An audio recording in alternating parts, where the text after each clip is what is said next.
etteeka eriyitibwa Protection of Sovereignty Bill lyaleetebwa mu Parliament neewuliriza omulundi ogusooka.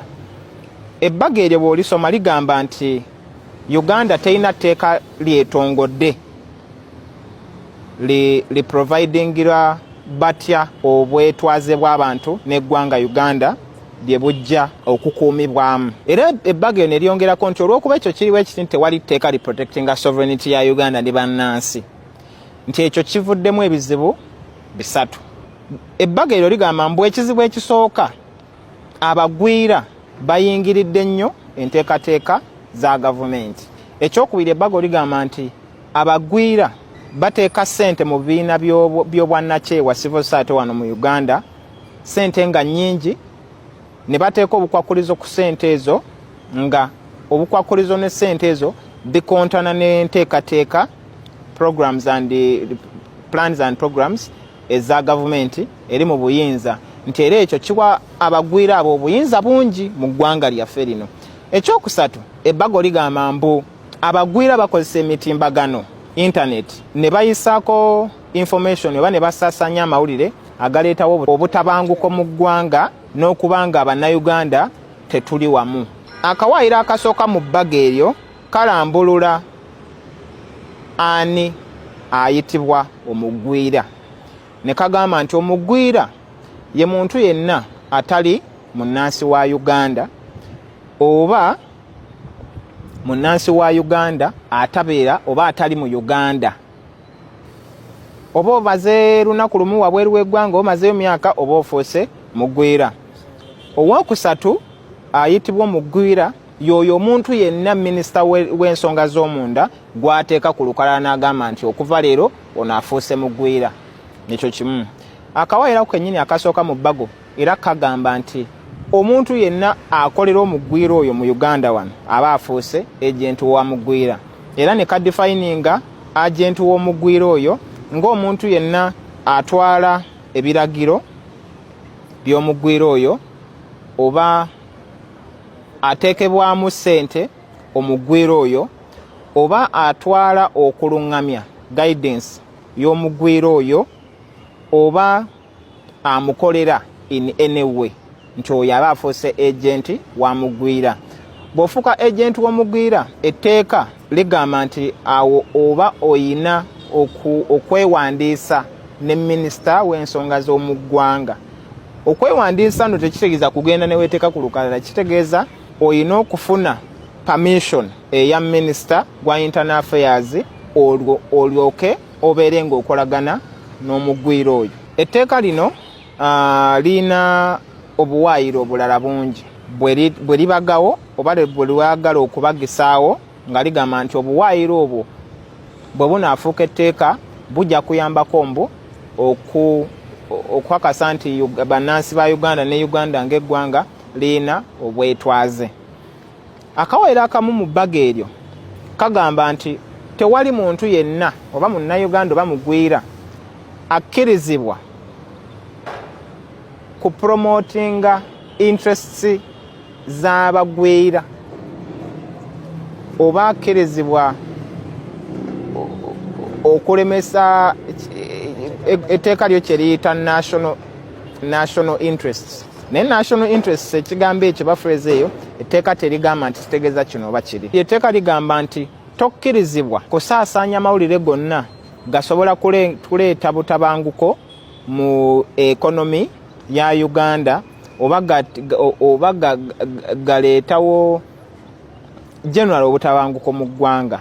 So kitegeeza for example nti bw'oba oli munnamawulire ng'okola mulimu gwa investigative journalist ng'olinayo report esobola okuleetera ekonomi ya Uganda okutabanguka, oba tokyakkirizibwa kukola mulimu ogwo. Ekibuuzo kiri nti biki ebitabangula ekonomi, biki ebitagitabangula. Etteeka tebirirambulwa, naye ligamba nti bw'omenya akawaayiro ako oba ogenda sibibwa emyaka 2 osasule ne fine ya billion 2. Akawaayiro akalala kali mu bbago lino kagamba nti tewali muntu akkirizibwa kuwa service government gy'erina okuwa. services zono government zewa oba zetera okuwa ffenna tuzimanyi ziri mu sekita ng'ey'ebyobulamu ey'ebyenjigiriza ey'entambula n'ebintu ebirala. So ebbago lino ligamba nti tewali muntu akkirizibwa kuwa service ezo nga talina lukusa lwa gavumenti. Naye ffenna tujjukire number 1 okuva Uganda bwe yafuna obwetwaze mu 1962 Uganda terina budget yonna gye yali efandinze 10 ku kinnaakyo. Era ne wenjogera omwaka guno financial ya omwaka gw'ebyensimbi 2026-2027 abantu oba ebitongole ebbago lino lye biyita abagwira ligenda kuvujjira budget eyo ebitundu almost 5 ku buli 100.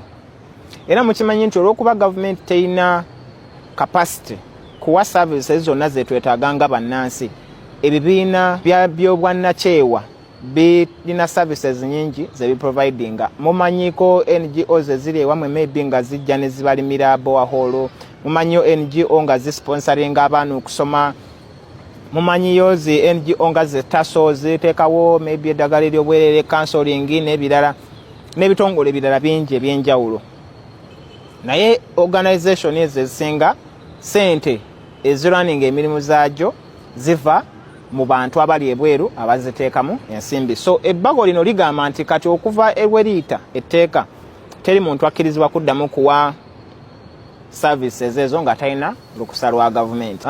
Ekirala ekiri mu bbago kikwata ku by'okulonda ne kigamba nti tewali muntu oba agenti wa mugwira yenna akkirizibwa ku influencinga oba abantu balonda abannansi oba balonda batya, oba akkirizibwa kwetaba mu nteekateeka za kulonda mu ggwanga.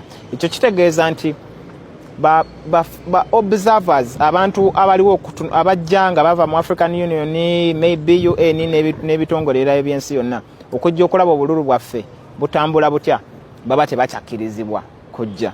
Kitegeeza nti ebitongole nga waliwo ekitongole ky'empulira CEDU, Citizens I think Coalition for Electoral Democracy, ekibeerawo nga kisomesa abantu ku by'okulonda. Kitegeeza nti ekitongole ekyo tekikyakkirizibwa na kusomesa abantu balina kulonda batya. Bo violatinga akawaayiro ako osibwa emyaka 2 oba n'otanzibwa fayini ya biliyoni 2 oba byombi. Ebbago eryo lyerimu ligamba nti tewali muntu yenna akkirizibwa kufuna sente kuva mu bukiyitiddwa omugwira ezisukka emiliyoni 4 omwaka nga talina lukusa lwa gavumenti.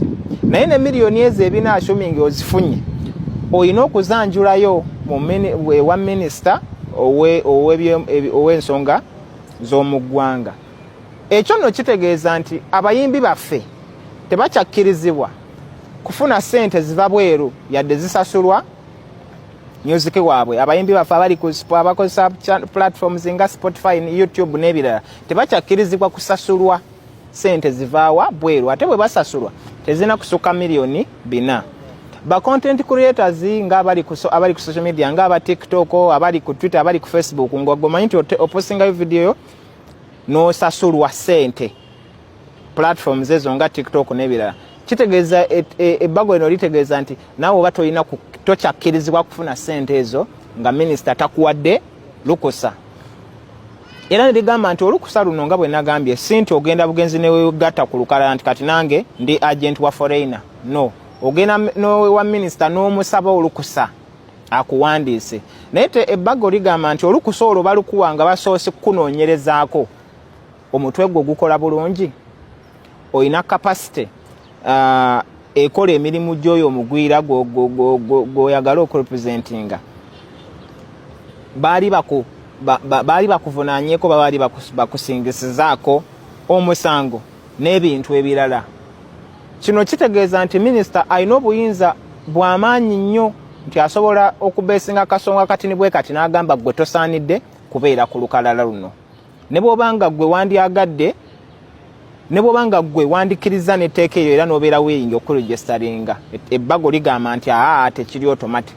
Kati kitegeeza nti bw'oba wali otaddeyo opinion yonna etakkiriziganya na gavumenti emikisa gyo mingi nnyo nti bonna agenda okusaba okuwandiisa tojja kuwandiisibwa. Munnayuganda bw'ofuluma n'ogenda ebweru ne bw'omalayo nnaku lumu oba ofuuse foreigner. Omuntu yenna gwe waleka wano mu Uganda let's say nti sente z'ofuna ku mulimu olina gw'ozisindika eno mu Uganda n'azikubankingira oba n'azikuguliramu ettaka oba n'arwaninga bizinesi yo oba n'asasuliramu abaana school fees. Etteeka ligamba nti kaakati ebyo n'okubikola ono gw'ozisindikira wano alina okuba nga yawandiikira minisita n'afuna permission ya minisita oyo. Ate era alina okubuulira minisita oyo buli ssente yonna gy'afuna, ate ssente ezo tezirina kusukka miliyoni 4. Kitegeeza nti ekirala ekisinga obukulu etteeka lino ligamba nti munnayuganda bw'obeera ng'oli bweru wa ggwanga oba tokyali munnayuganda, ekitegeeza nti oba tokyasobola kulonda, tokkirizibwa kulonda.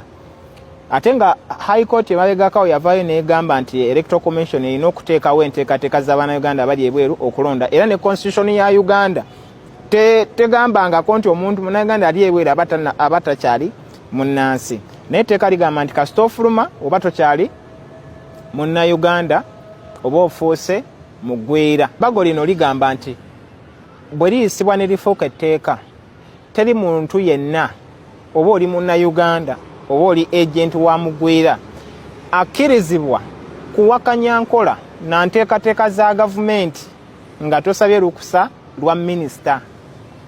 Bwe babanga gavumenti erina polisi gy'eri mukola ng'olina ebirowoozo ku polisi eyo, ebbago lino ligamba nti olina kuwandiika ebirowoozo byo, olina okuwandiika ebirowoozo byebyo n'obiteeka mu kiwandiiko n'obitwalira minisita.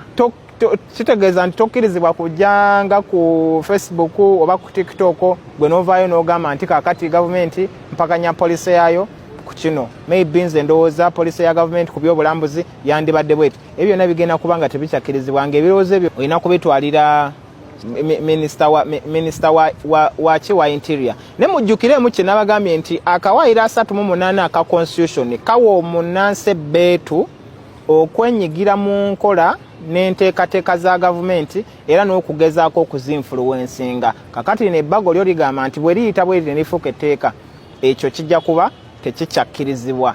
Kakati ekyo no kitegeeza nti tokyakkirizibwa kuddamu kuwakanya gavumenti nga tolina lukusa. Bw'oba nga gavumenti ewamba abantu tokyakkirizibwa kukiwakanya nga tolina lukusa lwa gavumenti. Bw'oba nga gavumenti etulukunya abantu tokyakkirizibwa kukiwakanya nga tolina lukusa lwaki lwa gavumenti. Naye biiru eno yonna generally bw'ogisomamu egamba mu bufunze takyali munnayuganda yenna ali bweru akkirizibwa kusindika wano ssente ng'azisindikira munnansi wa wano, nga munnansi oyo wa wano teyeewandiisa oba tasabye lukusa kuva wa gavumenti. Biiru bw'eyita bweti pulezidenti waffe essaawa eno ali mu America ku mirimu egiri official egy'ekibiina. Biiru bw'eyita bweti pulezidenti waffe oyo ekibiina wano n'abakulembeze abasigala baba tebakyakkirizibwa kukwatagana naye kuddukanya mirimu gya kibiina. Era biiru bw'eyita naawe munnayuganda yenna ali eyo awagira pulezidenti Kyagulanyi oba tokyakkirizibwa kuddamu kumuwagira nga tolina ki lukusa lwa minisita, olw'ensonga nti bw'omuwagira oba promotinga biiru kyeyita interests za foreigner. Etteeka lino bw'olisomamu lyonna, first of all lireetawo political persecution, akawaayiro namba 43 aka constitution gye kagaana, kubanga oyo yenna atakwatagana na gavumenti baba bagenda kukozesa tteeka lino okukuliisa akakanja buli wamu wooli. Ekyokubiri, etteeka lino lijjako abantu eddembe lyabwe, lijjako abantu obwetwaze bwabwe obubaweebwa akawaayiro namba 1 aka constitution.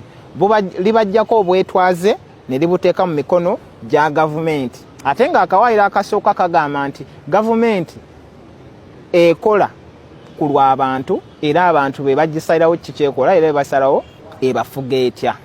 Etteeka lyo lijja obwetwaze mu mikono gy'abantu n'obuyinza mu mikono gy'abantu ne bugiteeka mu gavumenti, ate ne bugamba nti gavumenti eyo tokyalina kuddamu kugiwakanya nga tekuwadde lukusa lugiwakanya. Obukulembeze bw'ekibiina wano mu Uganda bwagenda ku palamenti era ne buteekamu ekiwandiiko.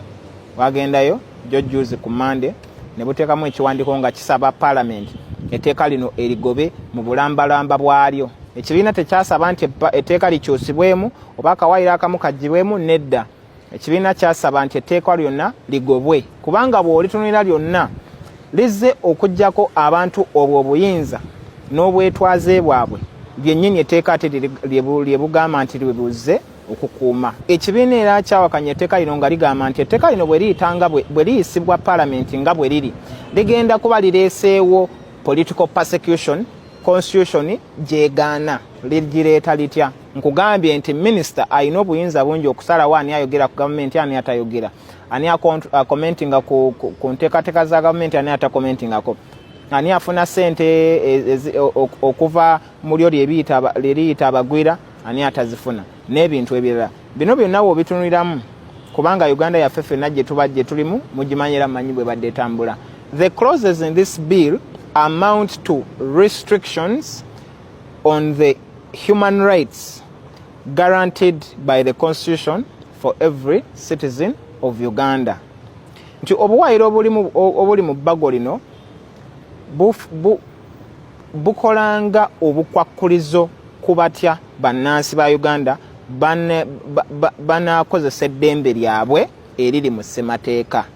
Naye mu kuteekako obukwakkulizo obwo akawaayiro 43 aka Constitution ke nabalambuludde buba bukamenya olwaki kubanga akawaayiro kukagamba nti yadde osobola oteeka obukwakkulizo ku ddembe erimu obukwakkulizo obwo bulina okuba nga buli acceptable and demonstrably justified in a free and fair society. Ekibiina kyaffe kya National Unity Platform kivumiridde era ne kiwakanya etteeka lino ne kisaba ne paalamenti teriyisa erizzeeyo lyonna.